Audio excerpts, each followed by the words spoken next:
నీ షాడోతో ఆడుకుంటున్నా.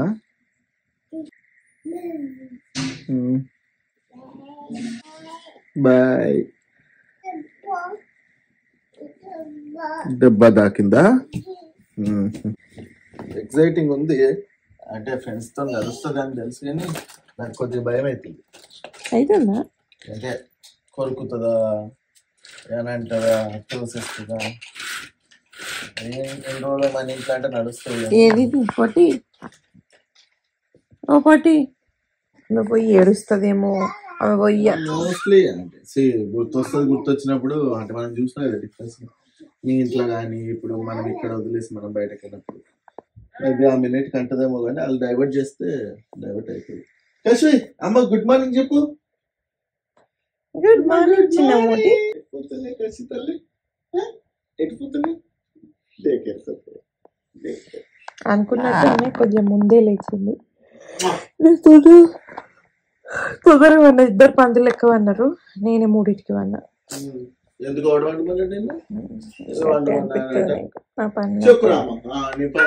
రేపు ఎల్లుండి మూవీ చేసుకోవచ్చు చేసుకోలేవు కదరా అశ్విని దేవంత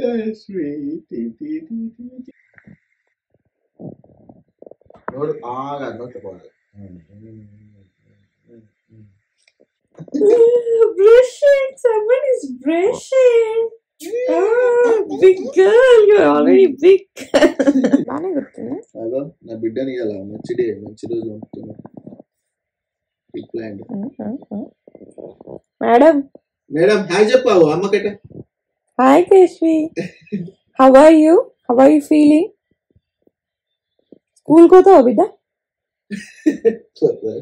అవ్వ మంచి ఆన్సర్ ఇప్పి సరిపోతాని. చిన్నడు స్కూల్కి వెళ్తావా? ఓ పోతావా? Good girl. Pick her dress mostly ఇట్లా మంచి ఫ్రాక్ కొత్తగా ఏదైనా వేద్దామని అనుకుంటున్నా. Captain America cutie she's going to wear this.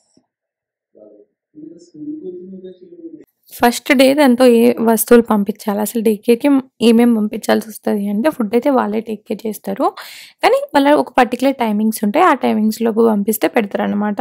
Morning 8 to 8:30 లోపే బ్రేక్ఫాస్ట్ ఉంటుంది. సో అంతకు మించి లేట్ అయితే మనం బ్రేక్ఫాస్ట్ తినిపించి పంపించాలి. సో ఇక్కడ మేము తినిపించే పంపిస్తున్నాం.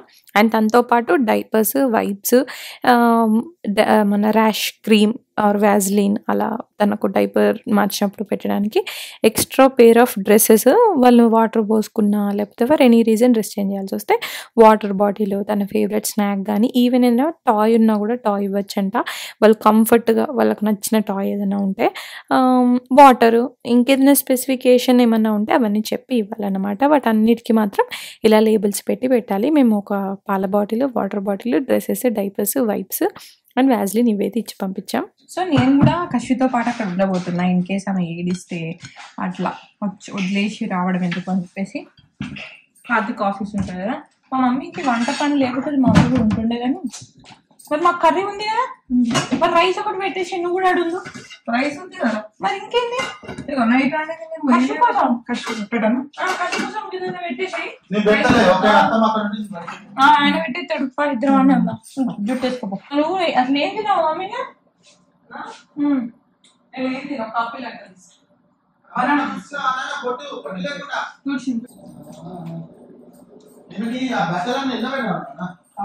బాక్స్ మొన్న ఎప్పుడో వచ్చింది, ఓపెన్ చేసినాం, తిన్నాం కూడా.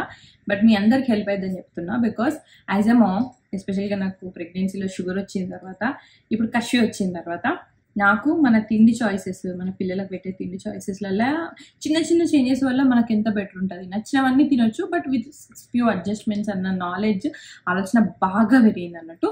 సో అలా వెతకంగా కనిపిస్తే ఆలోచన వచ్చి కొనుక్కున్నాను అన్నమాట. ఇది వచ్చేసి రాసి ఉంటుంది మామ్స్ మిల్లెట్ ఆర్గానిక్ అని చెప్పేసి. వీళ్ళు మిల్లెట్స్ తోని మనకు స్నాక్స్, పొడులు, హనీ చేస్తారు, డైరెక్ట్ గా పౌడర్స్ దొరుకుతాయి, పికిల్స్ చేస్తారు, పిల్లలకి ఫుడ్ చేస్తారు, స్వీట్స్ చేస్తారు, అలా అన్నట్టు వాళ్ళ దగ్గర నేను ఇవన్నీ తీసుకున్నాను.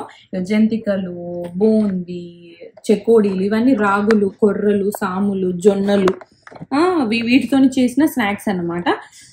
ఈ స్నాక్సే కాకుండా స్వీట్స్ కూడా వాళ్ళు మంచి బెల్లంతోని మన ఆల్మండ్ పౌడర్ తోని ఇలా చేస్తారన్నట్టు. ఈవెన్ కప్ కేక్స్, మఫిన్స్, లడ్డూలు, రాగితోని లడ్డూలు, నల్ల నువ్వులతోని లడ్డూలు. ఇలాంటి ఇన్ఫర్మేషన్ అందరికి తెలియాలి అన్న కాన్సెప్ట్ తో చెప్తున్నాను. Even though I purchased it because అసలు వరల్డ్ లోనే ఫస్ట్ మిల్లెట్స్ తోని స్నాక్స్, స్వీట్స్ ఇవన్నీ చేయడం అన్నమాట. ఈ కాన్సెప్టే first. And she a young female entrepreneur.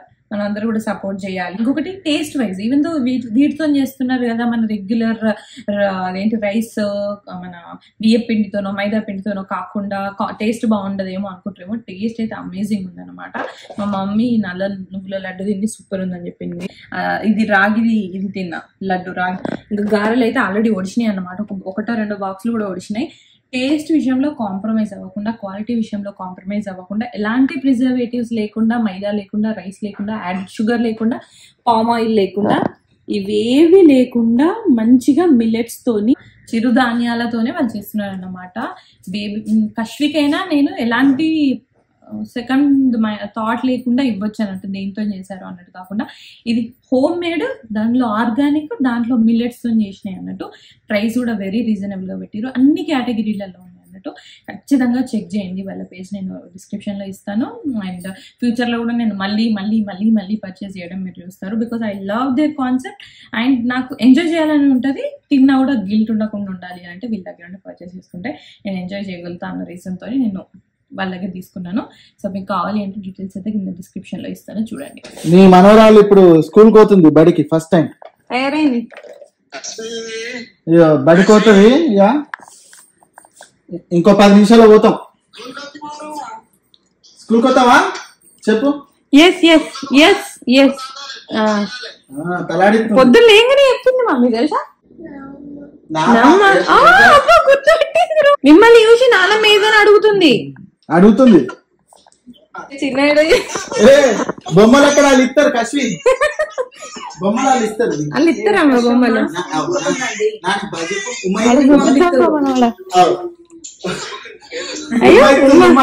వాడికి పోయినాక మళ్ళీ ఒకసారి ఫోన్ చేస్తామా? అది తీసుకుంటే ఇస్తుంది. రామ రామ రామ కావాలి అవి కావాలి.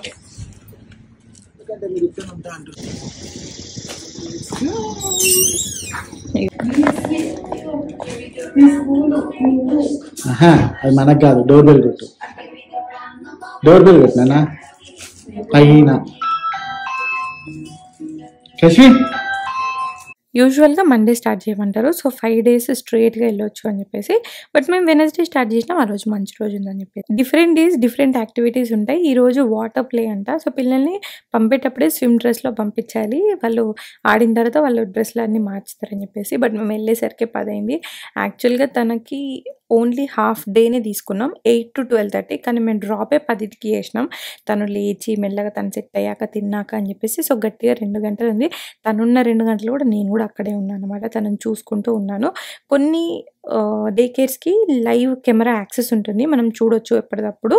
కొన్ని డే కేర్స్కి ఉండవు. ఈ డే కేర్కి లేదన్నమాట. నాకు కూడా అలానే కావాలనుకున్నా. అంటే ఎవరి ప్రిఫరెన్స్ వాళ్ళది. నేను ఒక లైవ్ కెమెరా ఉంటే మాత్రం 24 గంటలు ఆమెను చూసుకుంటుంటా. ఆమె అక్కడున్నా నా మనసంతా నేను ఆ కెమెరాలను చూసుకుంటూనే ఉంటా అని అనిపించింది. కానీ వాళ్ళు సెట్ అయ్యేంత వరకు కెమెరా ఉండడం మంచిది చెప్పాలంటే. కానీ సరే ఇంకా కెమెరా కోసమని ఆగితే తర్వాత కూడా ఊకే మంచి దాని మీదనే ఉంటుంది. స్ట్రాంగ్ ఉండలేమన్న రీజన్తో నేను కెమెరా లేకపోయినా నాకు డే కేర్ మంచిగా అనిపించింది కాబట్టి నేను ఓకే చేశాను అన్నమాట. సో తను అట్లా 2 గంటలు ఉంది. ఆ 2 గంటలు నేను మమ్మీ అక్కడే ఉన్నాము. ఉండి మళ్ళీ తనని తోలుకొని వచ్చేసినాము. వచ్చినాక తినిపించి పడుకోబెట్టి తర్వాత నేను తింటుంటే వీళ్ళది ఒక యాప్ ఉంటుంది అన్నమాట. ఆ యాప్లోనే మనకు ఎలాంటి డిస్కషన్స్ పెట్టాలన్నా, ఏమైనా ఫోటోలు పంపాలన్నా అన్నీ పంపిస్తూ ఉంటారు. మాకు లైవ్ యాక్సెస్ లేదు కాబట్టి ఇలా డేలో ఒక 3-4 ఫొటోస్ వీడియోస్ పంపిస్తారనమాట. సో తన పిక్కి వాళ్ళ పంపించారు, ఇప్పుడు పంపించారు అన్నట్టు. సో కార్తిక్ ఆ పిక్ చూసి నాకు చూపిస్తున్నాడు. అండ్ ఇలా day 1 day 2 2 days తనైతే ఏడవలేదు. day 2 లాస్ట్కి పికప్ ముందు ఏడ్చింది. బికాస్ పికప్ టైంలో అందరు పిల్లలు పడుకోబెడుతుంటే తిను ఏడ్చిందంటే ఒక 10 minutes ముందు. బట్ 3rd day రోజు మాత్రం ఫుల్గా ఏడ్చింది. జిస్ట్ పెట్టకి నా బిడ్డకి నీ జిస్ట్ తల్లి జిస్ట్ ఇంకా అన్నిటికంటే ఎక్కువ. సో చల్లటి పాల మాట్లాడాలి అసలు ఈ లాజిక్ అంతా గుర్తుకు రాలే మైండ్ లో. Just drop how does it feel to you? మళ్ళీ పోయి వెనక్కి పోయి చూసి వచ్చింది. నాకు ఇంకో భయం ఏంటంటే ఆఫీస్ దాకా పోతుంది కదా, మళ్ళీ నువ్వు ఎట్లా హ్యాండిల్ చేస్తావా? నేనే హ్యాండిల్ చేయడం. సడన్ గా వాళ్ళు ఫోన్ నీకు మెసేజ్ వస్తే చూసుకో బిడ్డ, మెసేజ్ లో కాల్ క్రైడ్. స్నానం చేసి ఊర్లోకి వచ్చిన నేను. Someone cry today. సో ఇవాళ ఏడ్చింది. మరీ ఎక్కువ ఏడిస్తేనే వాళ్ళు కాల్ చేస్తారనమాట. మనం చెప్పాలి ఏడిస్తే కాల్ చేయండి అని చెప్తే తను కాల్ చేసింది. ఫుల్ ఏడ్చిందట. అది డే 3. అప్పటికి తనకు అర్థమైంది నేను ఎక్కడో వదిలేసి వెళ్తున్నారు, కొద్దిసేపు అయిన తర్వాత వస్తారా రారా అన్నది తనకు అలా క్లిక్ అయ్యి మేము డ్రాప్ చేసిన ఒక 40 minutesకి ఇంకా తను ఏడవడం స్టార్ట్ చేసిందంట. నాకు కాల్ చేసిరు, బాగా ఏడుస్తుందని చెప్పేసి కాల్ చేసిరు. సో వెళ్ళి పిక్ చేసుకొని వచ్చిన. సో తర్వాత ఇట్ కంటిన్యూడ్. మధ్యలో ఒకరోజు తను డే కేర్కి ఎంటర్ అయిన తర్వాత వామిటింగ్ చేసుకుంది. సో అలా వామిటింగ్స్ కానీ సిక్ కూడా ఉంటే మనం తీసుకెళ్ళిపోమంటాం అనమాట. సో అలా తీసుకొచ్చినాము. సో అట్లా గ్యాప్స్ అయిందనమాట. బట్ ఇప్పటికైతే ఆల్మోస్ట్ 3 weeks అవుతుంది డే కేర్కి పంపించి. తను మెల్లమెల్లగా అడ్జస్ట్ అవుతుంది. ఇంకా చాలా టైం పడుతుంది నాకు అర్థమైంది. ఈ టైంలో ఎస్పెషల్లీ పిల్లల కంటే మనకే ఎక్కువ కష్టం అనిపించింది. నేను గట్టిగా ఉండాలని ట్రై చేస్తున్నాను కానీ కార్తిక్ వల్ల అవ్వట్లేదు అనమాట. సో ఇద్దరు మామ్ అండ్ డాడ్ ఇద్దరు వాళ్ళకి కొద్ది టైం పడుతుంది. బట్ వన్స్ సెటిల్ అయ్యాక వాళ్ళు ఎంజాయ్ చేస్తారు, వాళ్ళకు కూడా బెటర్ అవుతుంది అన్న స్ట్రాంగ్ మెంటాలిటీ మైండ్ సెట్ చేసుకున్నాకనే ఇలాంటి డెసిషన్ తీసుకోవాలి. బికాజ్ మేము చాలాసార్లు అసలు ఇది రైట్ డెసిషన్ అయినా, డ్రాప్ అవుదామా, వేరే ఇంకా ఆప్షన్స్ ఇద్దామా, వేరే డీకెళ్ళి ఇద్దామా, 1,00,000 ఆలోచనలు వచ్చినాయి అనమాట. బట్ స్ట్రాంగ్గా ఉండడానికి ట్రై చేస్తున్నాము. చూద్దాము ఎప్పటిదాకా అవుతుందో, మా ఓవరాల్ ఎక్స్పీరియన్స్ ఏమవుతుందో. మీకు ఎలాంటి టిప్స్ ఉన్నా నాకు కింద మీ ఈ ట్రాన్సిషన్ పీరియడ్లో నాకు హెల్ప్ అయ్యేది ఏమైనా ఉన్నా కింద చెప్పండి. సో ఐ హోప్ మీకు ఈ వీడియో నచ్చిందని నేను అనుకుంటున్నాను. నచ్చితే కనుక వీడియోకి లైక్ చేయండి, ఫ్రెండ్స్ అండ్ ఫ్యామిలీతో షేర్ చేయండి. ఇంకా ఛానల్కి సబ్స్క్రైబ్ చేసుకోండి, ఛానల్కి సబ్స్క్రైబ్ చేసుకోండి. పక్కన నోటిఫికేషన్ బెల్ దాన్ని క్లిక్ చేయండి. సో దట్ నేను ఇలా వీడియో పెట్టగానే మీకు నోటిఫికేషన్ వచ్చేస్తుంది. And once again thank you so much for watching this video till here and I will see you all my next video. Until then take care, keep smiling, bye by.